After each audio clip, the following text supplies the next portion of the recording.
Baik teman-teman, saya akan melanjutkannya kembali.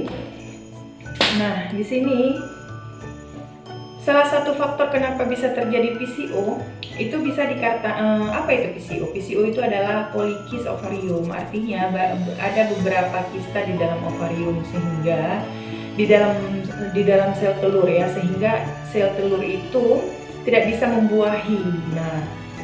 Nah, penyebabnya sehingga akibatnya apa? Akan menjadi menstruasi yang tidak teratur. Menstruasi yang tidak teratur itu seperti apa? Yaitu yang datangnya mungkin 45 hari sekali, atau 2 bulan sekali, atau dalam 3 bulan datangnya sekali, atau 50 hari sekali. Nah, yang teratur itu yang bagaimana? Yaitu yang teratur itu adalah yang datang setiap bulan. Datang bulannya itu setiap bulan, artinya mulai dari 28 hari hingga 35 hari maksimum. Artinya per 35 hari selalu datang bulan, dan alhamdulillah itu dikategori ke reguler atau menstruasi yang teratur. Nah, kalau menstruasi yang tidak teratur inilah yang salah satu penyebabnya ya. Penanganannya bagaimana? Yuk kita check up.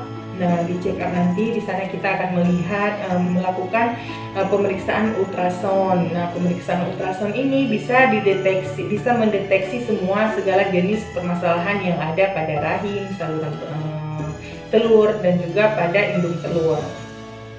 Nanti di sana kita akan melihat permasalahannya, dan nanti kita akan melakukan memberikan treatment jika memang itu ada beberapa permasalahan di sana. Nah, untuk mengatasi berikutnya itu ada penyebab berikutnya, yaitu hormonal. Hormon yang mempengaruhi dalam tubuh wanita itu juga mempengaruhi salah satu penyebab tidak subur. Apa saja? Yaitu ada hormon TSH, ada hormon prolaktin, ada hormon FSH, FSH ya kalau bahasa Indonesianya, ada hormon LH, kemudian ada hormon estradiol. Nah, hormon-hormon inilah yang mempengaruhi penyebab subur. Bagaimana kita tahu penyebab tidak suburnya kita itu dari hormon? Yaitu ya kita check up lagi ya kan. Nah, sekarang ini saya akan menjelaskan penanganannya.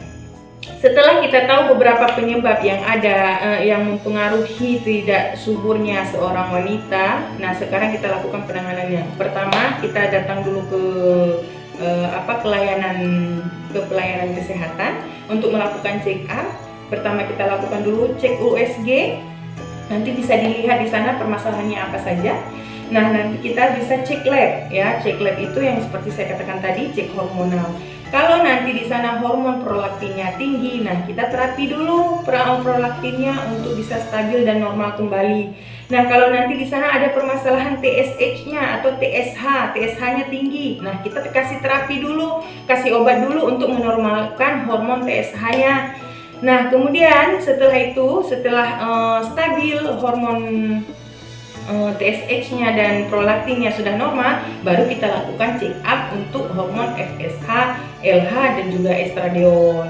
Nah, di balik itu semua, si suami juga dilakukan check up, yaitu semen analisis atau check up sperma, bagus atau tidaknya sperma. Karena kan harus sama-sama dong, kitanya perempuan di check upnya hormonal, kalau yang laki-lakinya di check upnya sperma.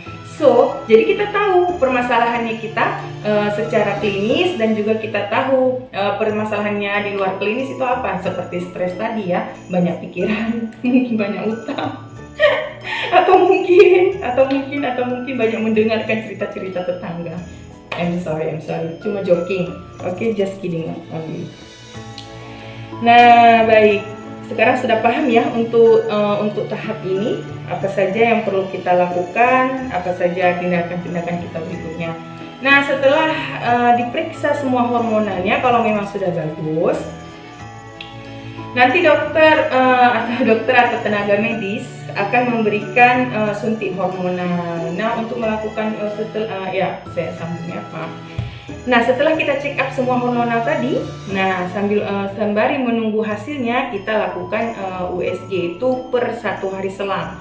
Nah, hari ini cek berapa besarnya ovulasi itu, besarnya sel telur itu berapa sudah besarnya.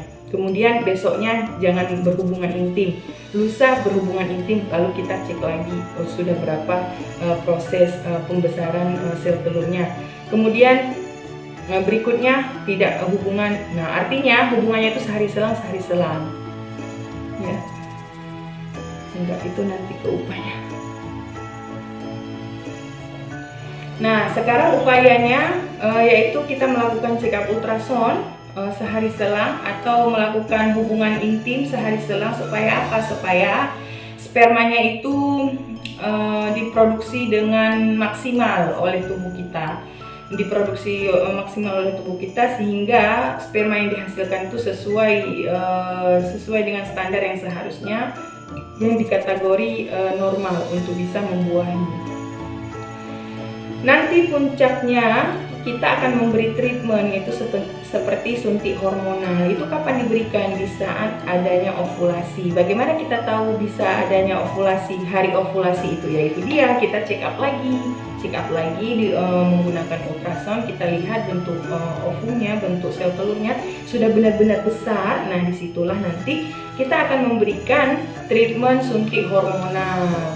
Setelah itu harus dilakukan hubungan intim selama selama startnya penyuntikan hormonal itu harus dilakukan hubungan intim dengan jangka waktu 36 jam. Lebih daripada itu tidak ada manfaatnya, dan kurang daripada harus intervalnya itu dari mulai disuntik hingga 36 jam berikutnya.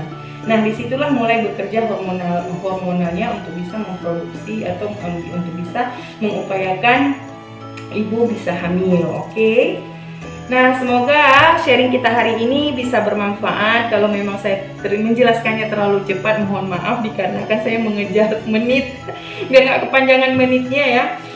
Tapi insya Allah saya akan berusaha untuk tampil lebih baik lagi. Mohon kritik dan sarannya dan supportnya, dukungannya yang membangun. Oke.